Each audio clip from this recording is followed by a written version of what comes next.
அம்மா சாவித்ரி, எப்போ வந்த? ஒரு கடுதாசி கூட பரவாயில்ல நினைக்கிறேன். ஏமா அவரு என்னாச்சு? ஏமா சாவித்ரி, சாவித்ரி, என்னமா நடந்தது?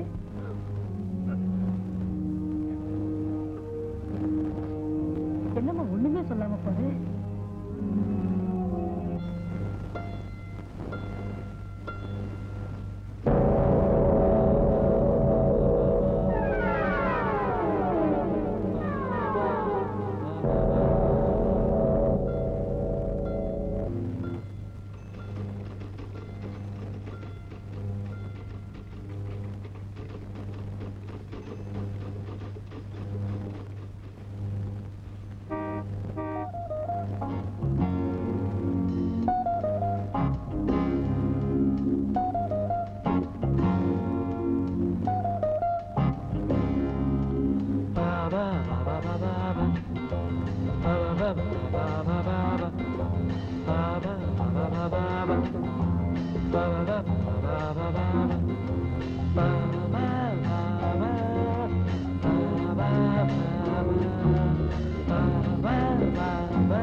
இன்னும் எத்தனை நாள் தான் அப்படி காடு மாடெல்லாம் சுத்திட்டு இருக்கிறது?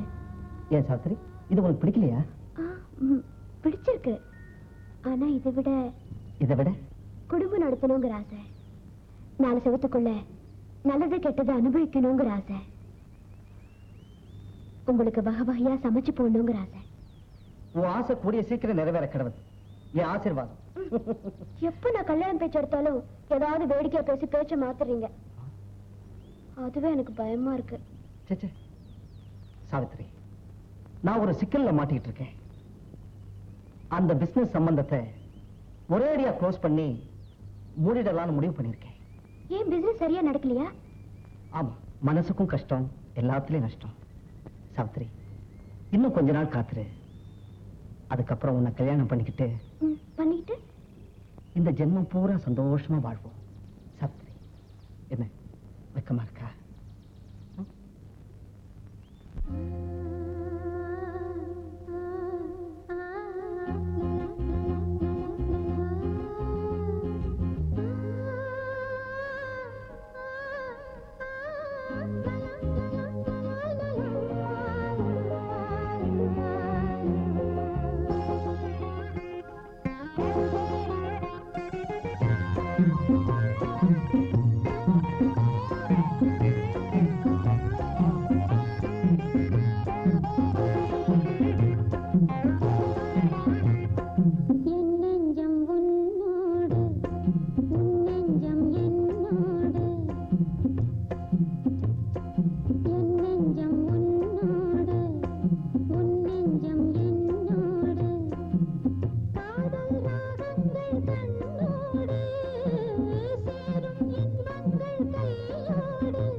ஏண்டி உமா, அன்னைக்கு வந்து உன் office manager left and right விட்டனே, இப்பெல்லாம் ஒழுங்கா இருக்கானா?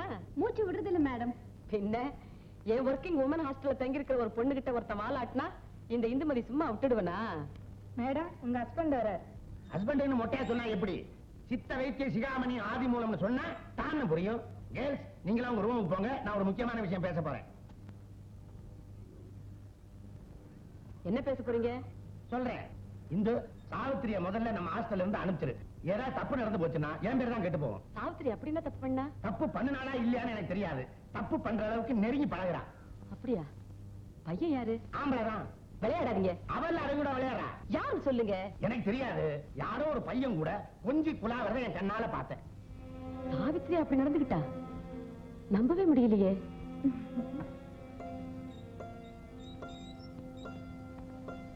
Good evening madam. சாவித்திரி, நீ பண்றது ஒண்ணும் சரியில்லம்மா. ஊர் விட்டு ஊர் வந்து வேலை பாக்குற. எங்க ஹாஸ்டல்ல தங்கி இருக்கிற என் ஹாஸ்டலுக்கு கெட்ட பேர் வாங்கி கொடுத்துறாத. மேடம், நிச்சயமா நான் அப்படி நடந்துக்க மாட்டேன். இவர் என் ஃப்ரெண்ட், பேர் ரமேஷ். நாங்க ஒருத்தர் நேசிக்கிறோம். உங்களுக்கு இன்ட்ரடியூஸ் பண்றதுக்காக தான் இன்னைக்கு அழைச்சிட்டு வந்தேன். ஆமா மேடம், நாங்க 2 பேரும் கல்யாணம் பண்ணிக்க போறோம். மிஸ்டர் ரமேஷ், இத நீங்க என்கிட்ட சொல்லணுங்கிற அவசியமே இல்ல. இங்க தங்கி இருக்கிற வரைக்கும் தான் சாவித்திரிக்கு நான் கார்டியன். அவ கல்யாணத்துக்கு சம்மதிக்க வேண்டியதெல்லாம் அவங்க அம்மா. சரி மேடம். கல்யாணம் முடிகிற வரைக்கும் 2 பேரும் ஒரு ஜான் விலையே இருந்து பழகுங்க. உங்க கல்யாணத்துக்கு மறக்காம இன்விடேஷன் அனுப்பிச்சிரு. நான் வந்து வஞ்சம் இல்லாம சாப்பிடுவேன். சரியான சாப்பாடா ஏற்பாடு பண்ணு. மணி,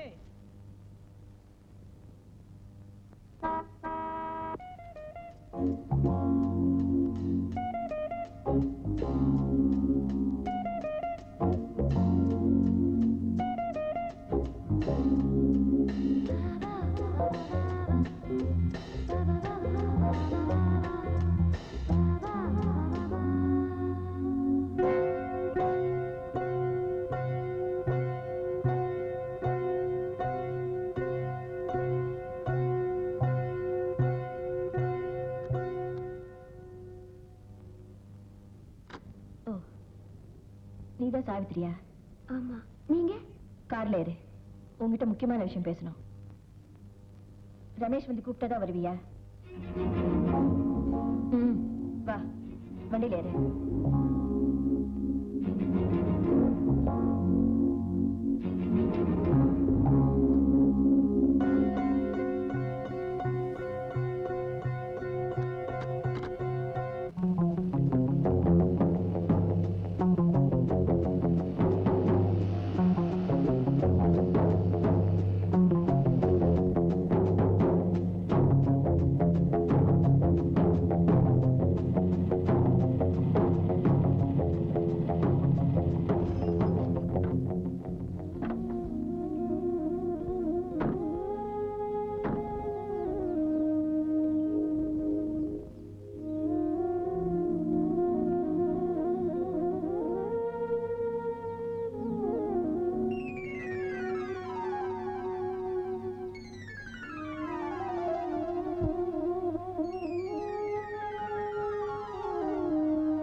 அழகான இடம். இங்கதான் அடிக்கடி சந்திப்பீங்க இல்ல? உன்னை பார்த்தா நல்ல குடும்பத்தை சேர்ந்த பொண்ணுமா தெரியுது. ஆனா உன்னுடைய நடவடிக்கைகள் அதுக்கேத்த மாதிரி இல்லையே. என்னோட நடவடிக்கையில என்ன தப்பு கண்டீங்க? நீங்க யாரு? அடே அப்பா, உனக்கு ரொம்பவே கோவம் வருது. முன்பின் தெரியாத ஆம்பளை கிட்ட ஒருத்தர் நெருங்கி பழகுறான்னா ஒண்ணு அவ விபச்சாரியா இருக்கணும், இல்லன்னா முட்டாளா இருக்கணும். நீ யாருன்னு நான் தெரிஞ்சுக்கலாமா? அம்மா, வார்த்தை அளந்து பேசுங்க. ரமேஷ் நான் ஒருத்தர் காதலிக்கிறோம். அவர் எனக்கு சத்தியம் பண்ணி கொடுத்திருக்காரு. நான் அவரை நம்புறேன். ஏற்கனவே என்ன கல்யாணம் பண்ணிக்கிட்டு அவரு உன்னையும் கல்யாணம் பண்ணிக்கிறேன்னு சத்தியம் வேறு செஞ்சாரா? என்ன கல்யாணம் பண்ணிக்கிட்ட விஷயத்தை மட்டும் மறைச்சிட்டாரோ இல்ல அது தெரிஞ்ச நீ அவரை? சத்தியமா இதெல்லாம் எனக்கு தெரியாது. தெரிஞ்சிருந்தா நான் அவர் கூட பழகிருக்கவே மாட்டேன். குட். நான் பயந்த அளவுக்கு நீ மோசமான பெண் இல்ல. நான் அவருடைய மனைவிங்கிறது நீ நம்புறியா இல்ல கல்யாண பத்திரிகை போட்டோ எல்லாமே காட்டுமா?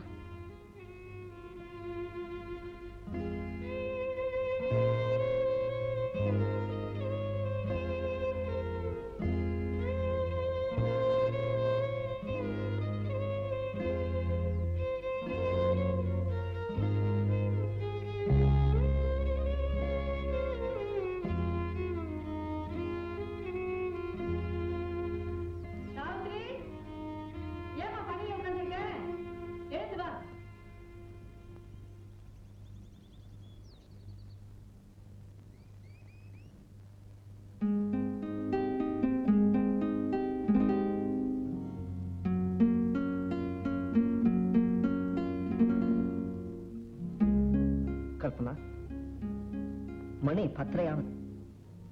இல்ல, 10:35. உனக்கு தூக்கம் வரல? ரொம்ப இன்ட்ரெஸ்டிங்கா இருக்கு, நீங்க போய் படுத்துக்கங்க. பகலெல்லாம் தனியா தானே வீட்டுல இருக்கேன், அந்த நேரத்துல படிக்க கூடாதா? ஈவினிங் டேடி போன் பண்ணாரு.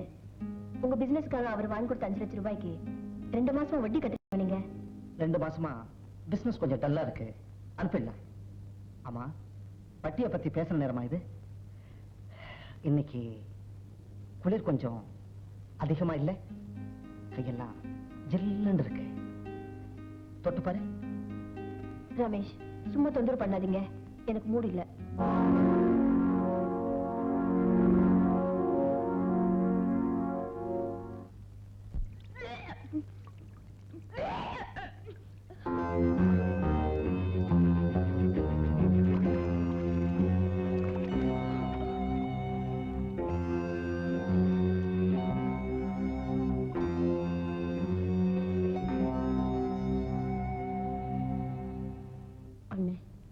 சாவித்திரி இருக்கிற மனோநிலையில ஏதாவது பண்ணிக்குவாளோன்னு ராப்பகலா அவளை கண்காணிச்சிட்டு வந்தேன். ஆனா இப்ப நிலைமை இன்னும் விபரீதம் ஆயிடுச்சு, மாசமும் அதிகமாயிடுச்சு. இனிமே அபாஷன் பண்ணா உயிருக்கே ஆபத்தா போயிடும். ஒரு லெட்டர் போட்டிருந்தா நானே அங்க வந்திருப்பேனம்மா. எனக்கு என்ன செய்யறதுன்னே புரியல, அதுதான் உங்ககிட்ட ஓடி வந்தேன். சாவித்திரிக்கு பிரசவம் ஆகிற வரைக்கும் இந்த விஷயத்தை ரகசியமா வச்சிருக்கணும். நீ போய் சாவித்திரி கூட்டிக்கிட்டு வீட்டை காலி பண்ணிட்டு இங்க வந்துடு. இங்கேயே காதும் காது வச்ச மாதிரி பிரசவத்தை முடிச்சிடலாம். திடீர்னு வீட்டை பூட்டிட்டு புறப்பட்டா அக்கம் பக்கத்தில் உள்ளவங்க காரணம் கேட்பாங்களே, என்ன நான் சொல்றது? குன்னூர்ல சாவித்திரி வேலை செய்யற இடத்துலயே ஒரு வீடு எடுத்து தங்கிக்க போறோம், அவ வேலைக்கு போக வர வசதியா இருக்குன்னு சொல்லிக்க வேண்டியதுதானே.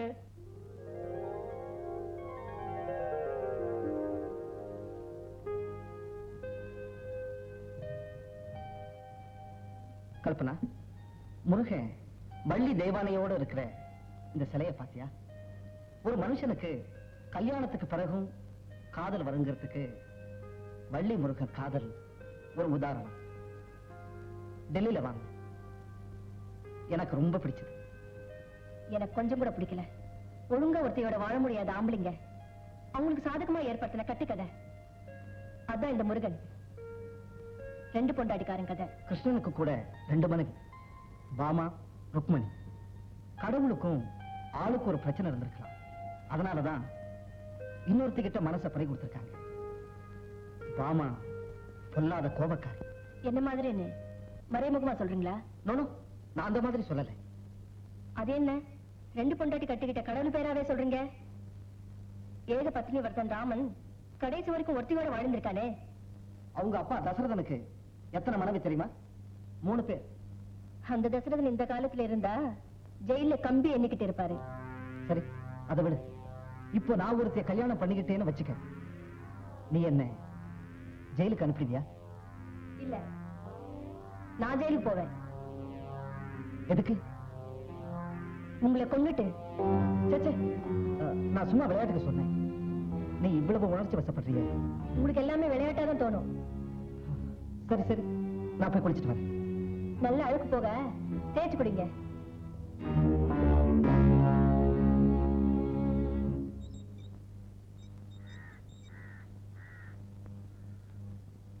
Madam please. என்ன? சாவித்திரி கொஞ்ச நாள் ஆபீஸுக்கு வரதுலன்னு சொன்னாங்க, உடம்புக்கு சௌகரியம் இல்லையான்னு பார்த்துட்டு போகலான்னு வந்தேன். ஐயா, நான் ஒரு சித்த வைத்தியம் இங்க இருக்கும்போது யாருக்காவது உடம்பு சரியில்லாம போயிருமா? மிஸ்டர் ரமேஷ், நீங்க செஞ்சது உங்களுக்கே நல்லா இருக்கா? கல்யாணம் ஆன நீங்க சாவித்திரி எப்படி காதலிக்கலாம்? மேடம், என்னுடைய நிலைமையை முழுசும் நீங்க கேட்டாதான் உண்மை புரியும். கேட்காமலே எனக்கு எல்லாம் புரிஞ்சு போச்சு. நல்ல வேளை கடைசி நேரத்துல சாவித்திரி உண்மையை புரிஞ்சுக்கிட்டு உங்ககிட்டே தப்பிச்சு ஊருக்கு போயிட்டேன். மேடம், நான் கல்யாணம் ஆனவங்கிறத சந்தர்ப்பம் வரும்போது சாவித்திரி கிட்ட சொல்லலாம்னு நினைச்சேன். என்னையா பெரிய சந்தர்ப்பம்? கல்யாணம் ஆனதுக்கு பிறகு என்ன காதல் வேண்டி இருக்கு? அது என் தலைவிதி. உங்களால சாவித்திரி அட்ரஸ் கொடுக்க முடியுமா? சாவித்திரி உங்க முகத்திலே முழிக்க விருப்பம் இல்லாம தான் ஊரை விட்டே போயிட்டா. அங்கேயும் போய் தொல்லை கொடுக்க வேண்டாம். போயிட்டு வாங்க. நீங்க வாங்க.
வீரையா, உன்னை எதுக்கு வர சொன்ன தெரியுமா?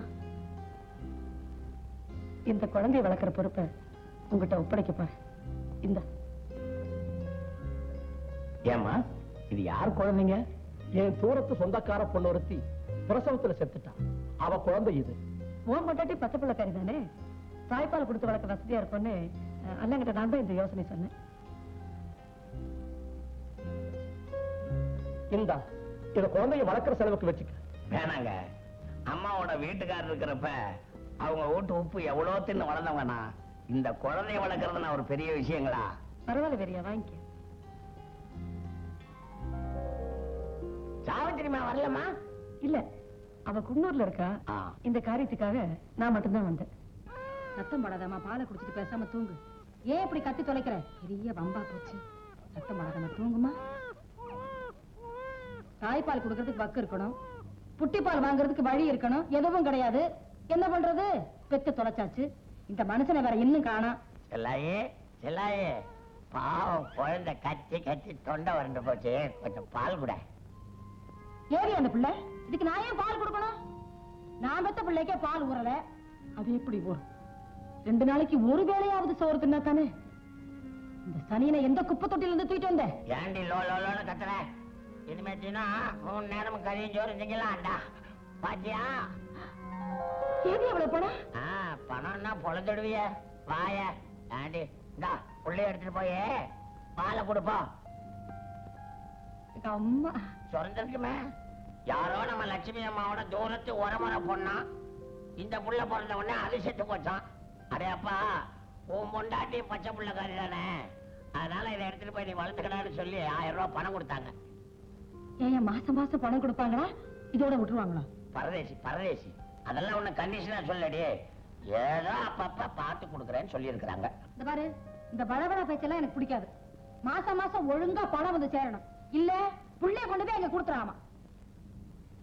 அதுவும் நான் என்ன, உனக்கு சொரக்க வேணாம் பால், அப்பப்ப பணம் கொடுத்தாதானே சொரக்கும்.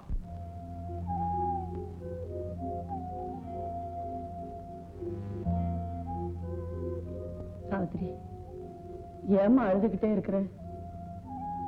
என்னமோ எல்லாம் கனவு மாதிரி நடந்து போச்சு.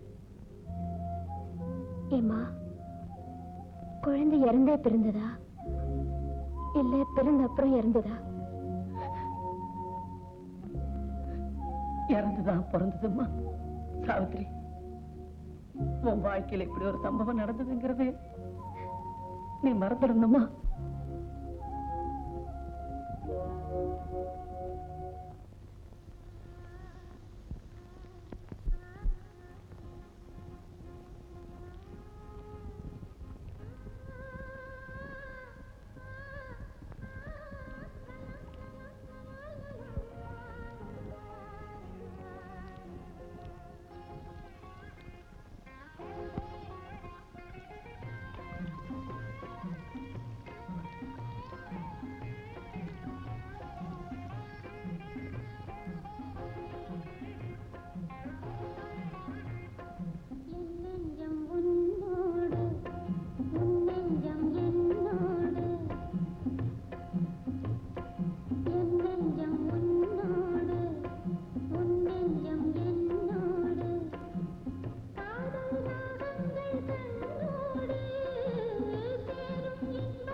அவளுக்கு அடுத்தவங்க உணர்வுகளை மதிக்க தெரியாது. பணத்தினர் புருஷனை விலை கொடுத்து வாங்கிட்டோங்கிற அகம்பாவம். நீ தேவைப்பட்ட நேரத்துல கூப்பிட்டா ஓடி வர்றதுக்கு நான் உங்க வீட்டு வேலைக்காரன் இல்லை, கடன்காரன். முதல்ல இந்த நாகதாளி வேற போடணுங்க. இந்த ஆதி மூலத்தை சாதாரணமா நினைச்சிட்டு இருக்கிறாங்க. சித்த வைத்தியத்திலே புதுசு புதுசா கண்டுபிடிச்சு தனியா ஒரு கொடியேற்றி பறக்க விடுறனா இல்லையான்னு பாரு. ஏண்டா மாருதி ஓட்டல்ல நல்லா மாவாட்டவனாச்சு, நீ வந்தா அரப்பை நினைச்சு கூட்டிட்டு வந்தா வேர்க்க வேர்க்க நான் அரைச்சிட்டு இருக்கேன், நீ பாத்துட்டு இருக்கிறேடா. 2 நாளா தோல் வலிங்க. அறிவு கட்டவனே, இத முன்னாடியே சொன்னானடா. உடம்புக்கு சாய் கொடுத்துருப்பேன்னு. வேண்டாங்க, நான் நல்ல டாக்டர் கிட்டே போறேனுங்க. ஏண்டா என்கிட்ட வேலை செய்யற உனக்கே என் வைத்தியத்து மேல நம்பிக்கை இல்லையா?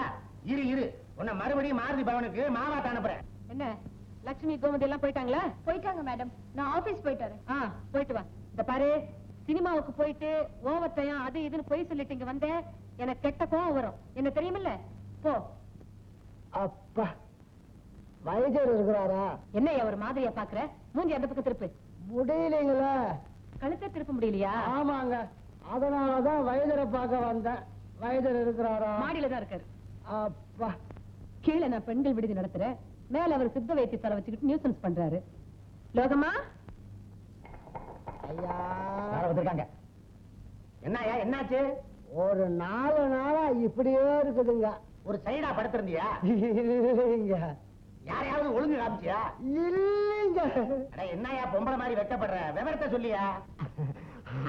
அது ஒண்ணு இல்லைங்க, எனக்கும் என் பொண்டாட்டி பர்வதத்துக்கும் சண்டை. கோபத்துல லேசாதாங்க ஒரு தட்டு தட்டினான், அதுல இருந்து இப்படி ஆயிப்போச்சு. லேசா தட்டுனதுக்கே இப்படின்னா கோபத்துல தட்டினா முகம் முதுகு பக்கம் வந்துடும் போல இருக்குதே. திருப்பி விடுற இல்லையா? முகப்பட்டு தானே திரும்பணும். திருப்புடா.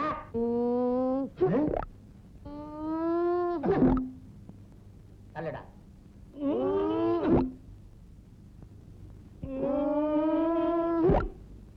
உனக்கு நரம்பு சுத்தி ஸ்பிரிங் ஆயிடுச்சியா?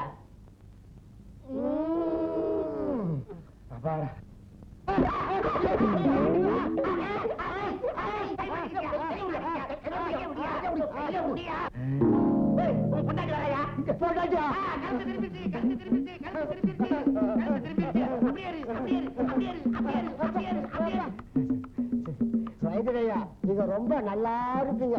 துட்டு கொடுத்தா தான் நான் நல்லா இருப்பேன். 5 ரூபா 10 பைசா கொடு. அது நாங்க 5 ரூபா 10 பைசா கணக்கு. 5 ரூபா வைத்தியத்துக்கு 10 பைசாக்கு சோப்பு வாங்கி கையை கழுவ. சரி இனிமே உன் பொண்டாட்டிட்ட சண்டை போடாத, அந்த பக்கம் திரும்பிக்க போகுது. அட, அந்த ஆளை என்னங்க பண்ணீங்க? வரும்போது கோணிக்கிட்டு வந்தாரு, இப்ப நேரா போறாரு. அதாண்டி என்னோட திறமை. சித்த வைத்தியமடி. போகருக்கு நேரடி வாரிசு நான் தாண்டி. அதுல ஒண்ணு குறைச்சல் இல்ல. நமக்கு கல்யாணம் ஆகி 10 வருஷம் ஆகுது. இது வரைக்கும் வயிற்றுல ஒரு புழு பூச்சியை காணும். டாக்டர் போய் பார்க்கலாம் வாங்கன்னு கூப்பிட்டா வர்றீங்களா? ஏண்டி, நான் இருக்கும்போது டாக்டர் இருக்குடி.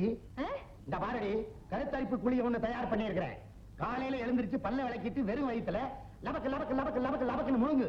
10வது மாசம் கத்துதா இல்லையான்னு பாரு. குழந்தை ஆம்பளையா லட்சணமா பேசுறீங்களா? குளிகை முழுங்கிட்டா மட்டும் குழந்தை பிறந்துமா? அடியை, அந்த குளிகையோட மகிமா உனக்கு தெரியாதுடி.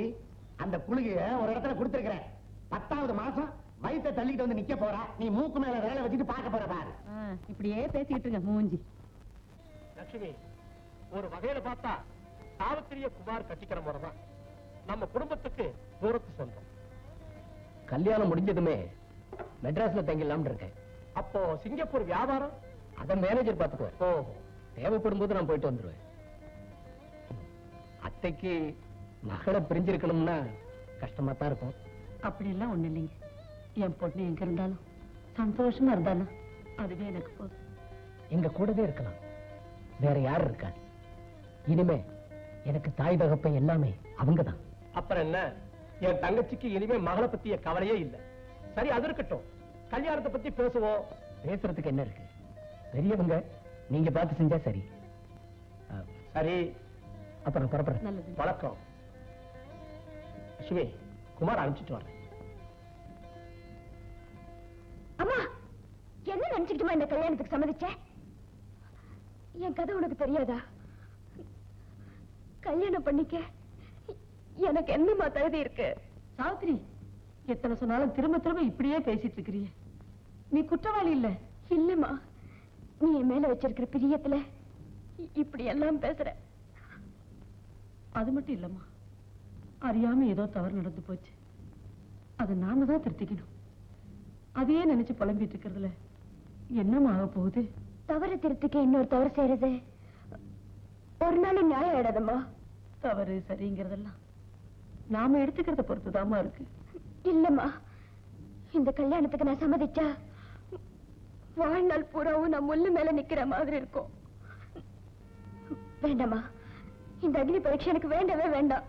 சாவித்திரி, நீ படிச்ச பொண்ணு, ஒரு தாயோட மனசை புரிஞ்சுக்கம்மா. உனக்காகத்தான் நான் இவ்வளவு பாடுபடுறேன். ஏன் தெரியுமா? உனக்கு ஒரு நல்ல வாழ்க்கை அமையணுங்கிறதுக்காக.